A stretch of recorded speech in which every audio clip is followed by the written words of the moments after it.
Salam, Real intervyu efirdədir.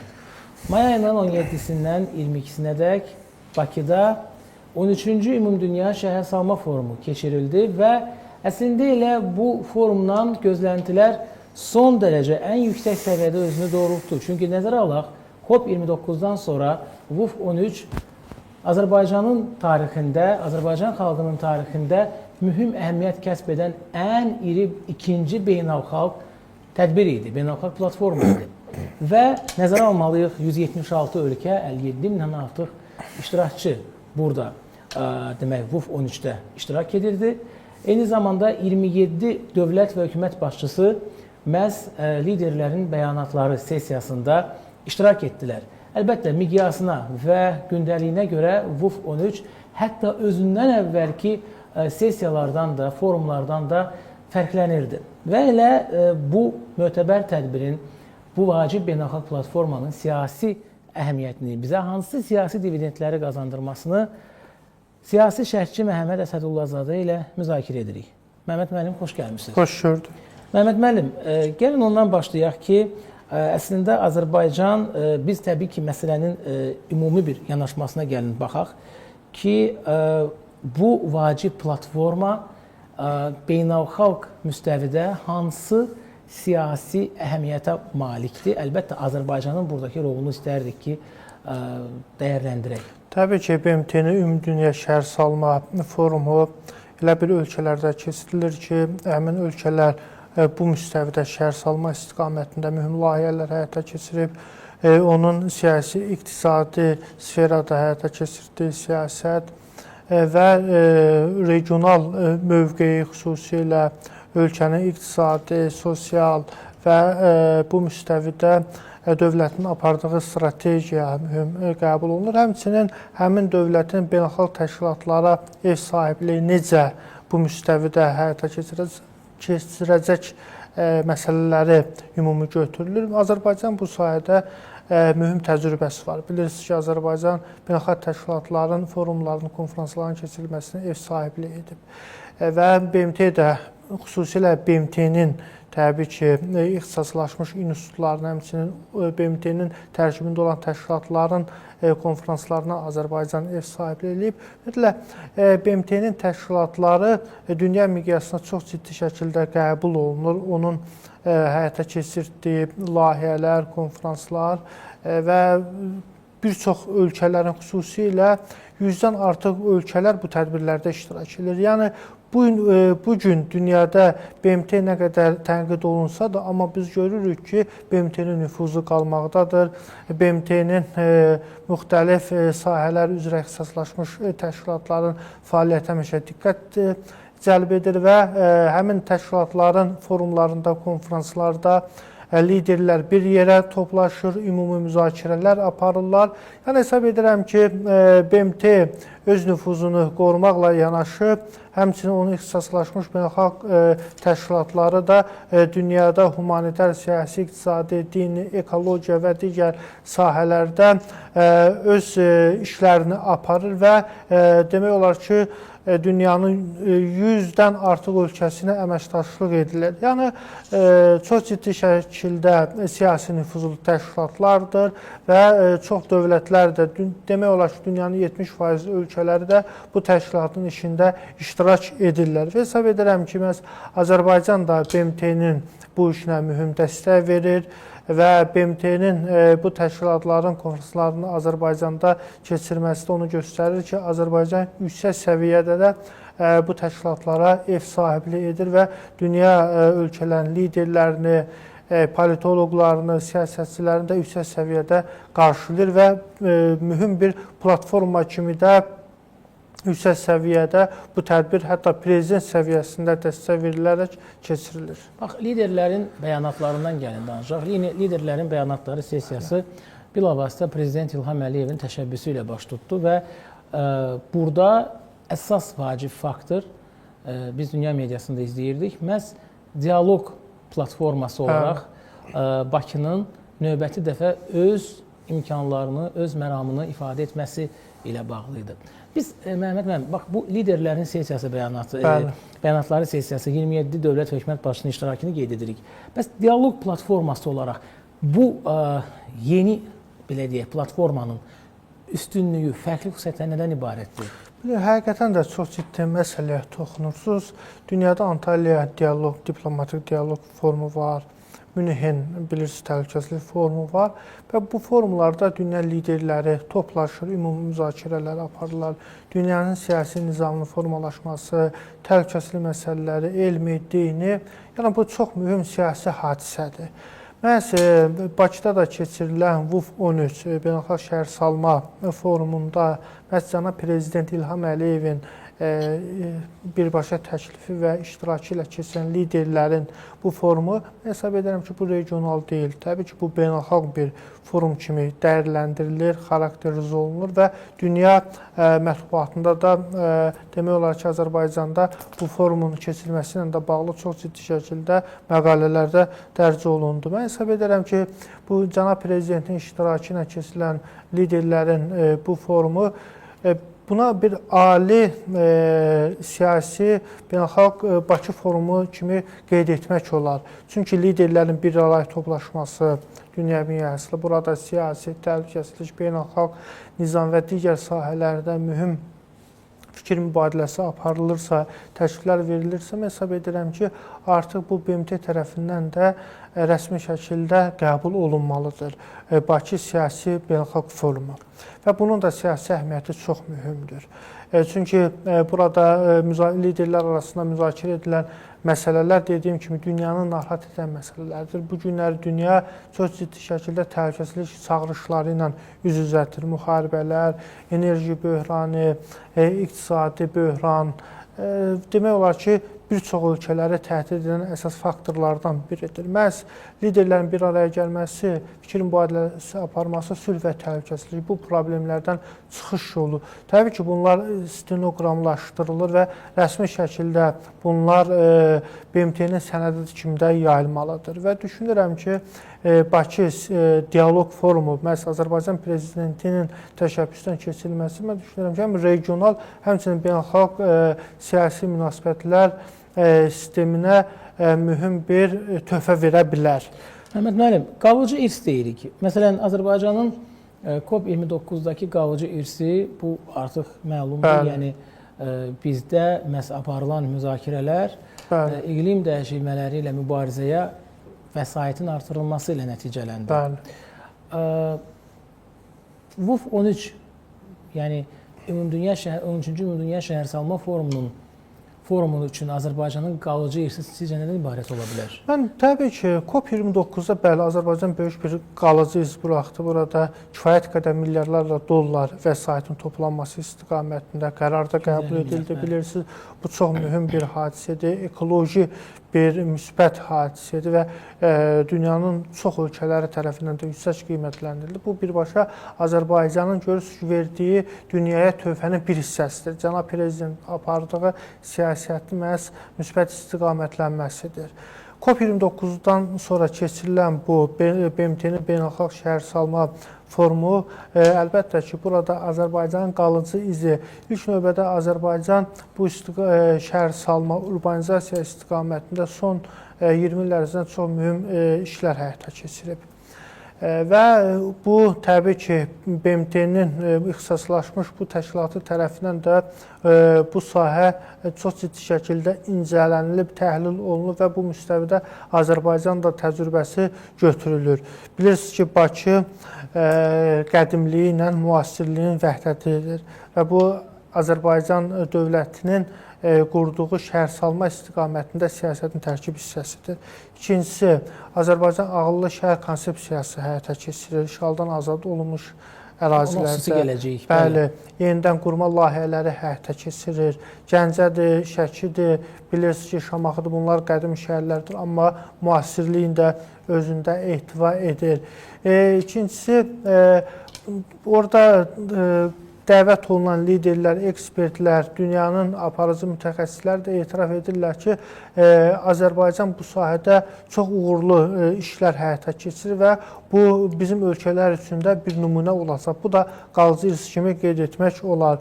Həm də bilirsiniz ki, 60 minə yaxın bu tədbirdə iştirakçılar oldu və burada demək olar ki, narazılıq olmadı, yüksək səviyyədə qəbul olundu. Bir neçə gün davam edən bu tədbirdə bilirsiniz ki, tədbirin yüksək səviyyədə təhlükəsizlik səviyyəsinə keçirilməsi bu bir daha Azərbaycana beynəlxalq etimadın formalaşmasına gətirib çıxartdı. Azərbaycan siyasi sabitlik və təhlükəsizlik adası kimi artıq dünyanın diqqətindədir. İkincisi, qalaca irs kimi Azərbaycanın məhz mədəni, tarixi, memarlıq, şəhərsalma istiqamətində həyata keçirdiyi işlər məhz bu təşkilatında konsepsiyasına təbii salındı və digər ölkələr üçün də president olacaq Azərbaycan gördüyü işlər. Məhz Azərbaycan dünyaya verəcəyi töhfə bundan yüksək ola bilməz. Məhəmməd müəllim, deməli siz bir məqama toxundunuz və Bəli. mən çox istərdim ki, biz həmin məqama xüsusi olaraq diqqət yetirək. Söhbət işğal dövründə dağıdılmış 9 şəhər, hələ mən tarixi irsi demirəm, ümumilikdə 9 şəhər və 100-dən artıq yaşayış məntəqəsindən gedir və Azərbaycan 2020-ci ildə öz torpaqlarını işğaldan azad etdikdən sonra çox qısa müddətdə o şəhərlərin bərpasına başladı. Bəli. Yəni, WUF 13-cü Ümumdünya Şəhərsalma Forumuna biz təkcə ev sahibi kimi gəlmədik, ev sahibliyi etmədik. Həm də bir nümunə, bir dövlət kimi bu sahədə böyük analoq olmayan, sözün əsl mənasında analoq olmayan bir nümunə göstərən ölkə kimi ev sahibliyi etdik. Gəlin, bax, bu konteksti araşdıraq. Çünki biz çox ekspertlərlə orada ünsiyyətdə olurduq, mənim daha çox həmkarlarım, elə mən də və biz onların düşüncələri çox maraqlı idi. Xüsusilə o baxımdan ki, Azərbaycan öz işğaldan azad edilən torpaqlarında qısa müddətdə şəhərsalma fəaliyyətini təmin edə bilib. Bəli, Dünya bax, bu kontekstdə nələri özünə bir götürməlidir? Yəni. Bəli, mən qeyd etdim. Təbii ki,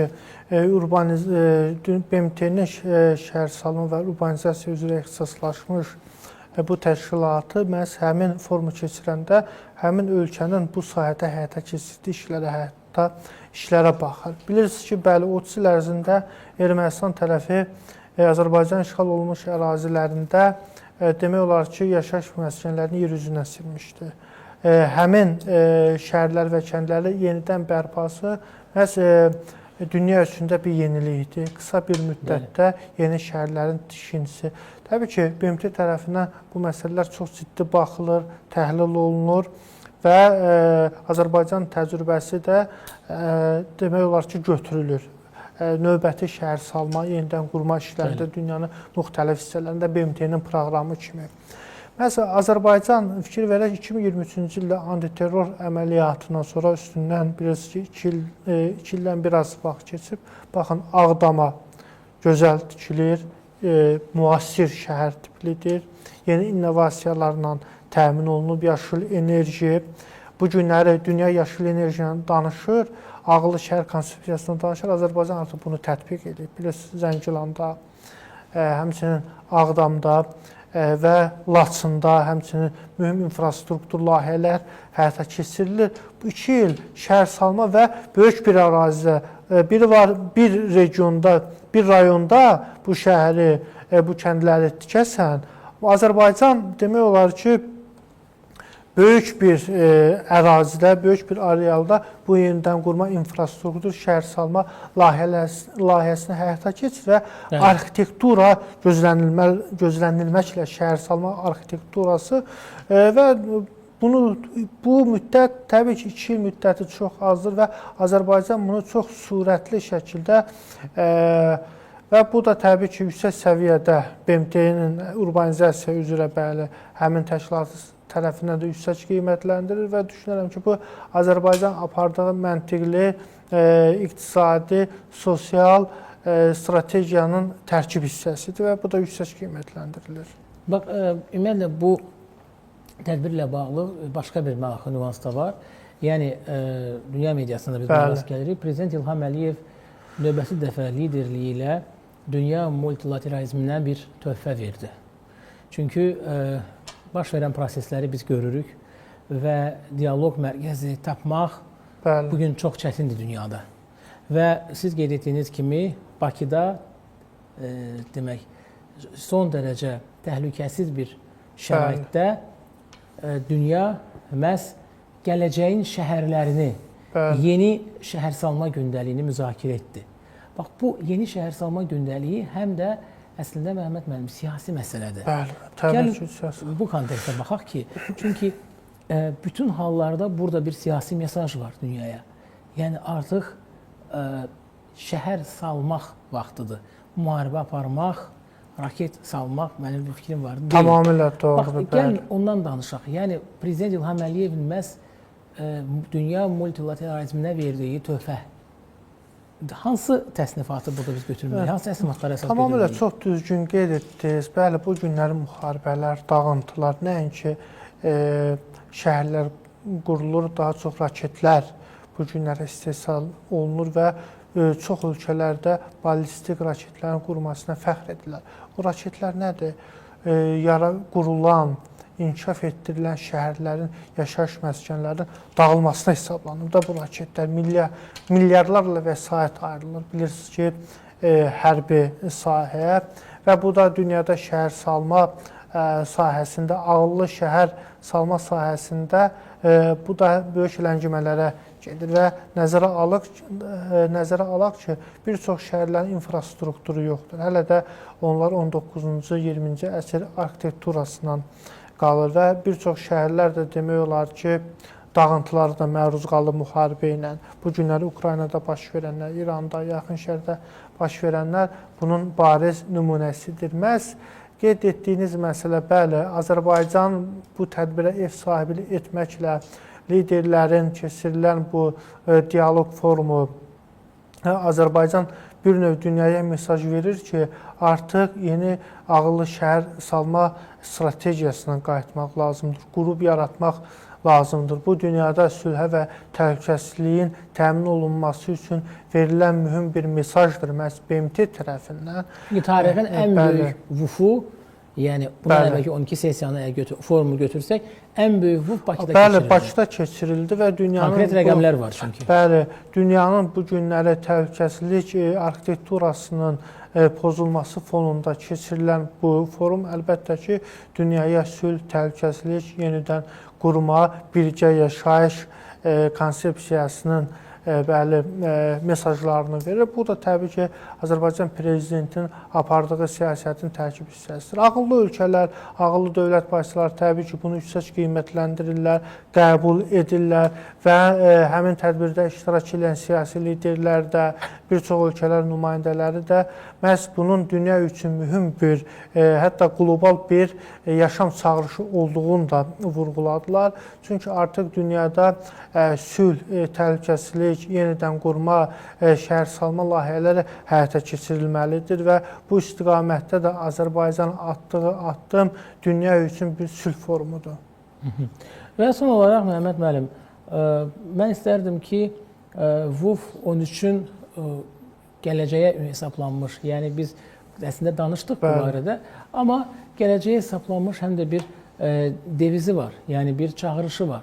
Yəni bu da ondan ibarətdir ki, bütün təzyiqlər, bütün təsirlərə baxmayaraq, hətta iqlim dəyişilmələrinə baxmayaraq, bugün dünyada insanların bir yerdə yaşaması, şəhər salma prosesinin yeni istiqamətləri aparılmalıdır. Və əslində, bax siz də qeyd edirsiniz, bugün dünyada gedən konfliktlər nəticəsində şəhərlər dağılır. Amma Bakı o şəhərlərin bərpası və yeni şəhərlərin yaranması, insanlar üçün əlverişli şəhərlərin, əlçatan şəhərlərin yaranması üçün bir növ çağırış edir. Bu çağırış COP29-da da olmuşdu və bu çağırış burada da var və təbii ki, burada qeyd etdiyimiz həmin o işğaldan azad edilmiş ərazilərin bərpası bu çağırışın içində bir növ o güclü təcrübə kimi elə bir yerləşir. Güclü təcrübə kimi onun öz əksini tapır. Necə bilirsiniz? Yəni, sizcə, bax bu tədbirdən sonra nələr dəyişəcək? Yəni, dünyada bu istiqamətdə, BMT bu istiqamətdə strategiyasını həyata keçirməlidir. Çünki bu BMT-nin tədbiridir və Azərbaycan bu istiqamətdə kifayət qədər öz təcrübəsini bölüşdü və bunu digər ölkələr də istifadə edə bilər. Məsələn, işğaldan azad olunmuş ərazilərdə yenidən qurma işləri, Bakı şəhərinin demək olar ki, yeni əlverişli və müasir sistemdə qurulması artıq bir çox dünya ölkələr üçün bir təcrübədir. Bu günləri dağılmış şəhərlərin yenidən bərpası, birgə yaşayış, multikultural dəyərlərin qorunması məhz gələcəyə əlbəttə ki, hesablanmış bir addımdır. Azərbaycan bu tədbirdə verdiyi mesajları bugün üçün vermir, bunu sabah üçün verir və bu da BMT tərəfindən də və digər ölkələr tərəfindən də mühüm tədbir kimi, mühüm mesaj kimi qəbul edilir. Məmməd, mən təşəkkür edirəm Mən təşəkkür studiyamıza edirəm. gəldiyinizə və təbii ki, şərhlərinizə görə minnətdarıq. Çox sağ olun. Bəli, bir daha xatırladırıq. Mayın 17-sindən 22-sinədək ölkəmizdə 13-cü Ümumdünya Şəhərsalma Forumu keçirildi və 176 ölkədən 57 min iştirakçının bura qatılması WUF 13-ün tarixdə ən böyük WUF olduğunu bir daha sübut etmiş oldu. Nəzərə alaq ki, Prezident İlham Əliyevin təşəbbüsü ilə keçirilən liderlərin bəyanatları sessiyası da mühüm əhəmiyyət kəsb etdi və burada ümumiyyətlə WUF 13-də 27 dövlət hökumət başçısı iştirak etdi. Siyasi şərhçi Məhəmməd Əsədullazadə ilə WUF 13-ün beynəlxalq əhəmiyyəti, Bakının qlobal dialoqa verdiyi töhfələri məhz bu kontekstdə qeyd etdiyimiz istiqamətlər üzrə təhlil etməyə çalışdıq. Salamat qalın.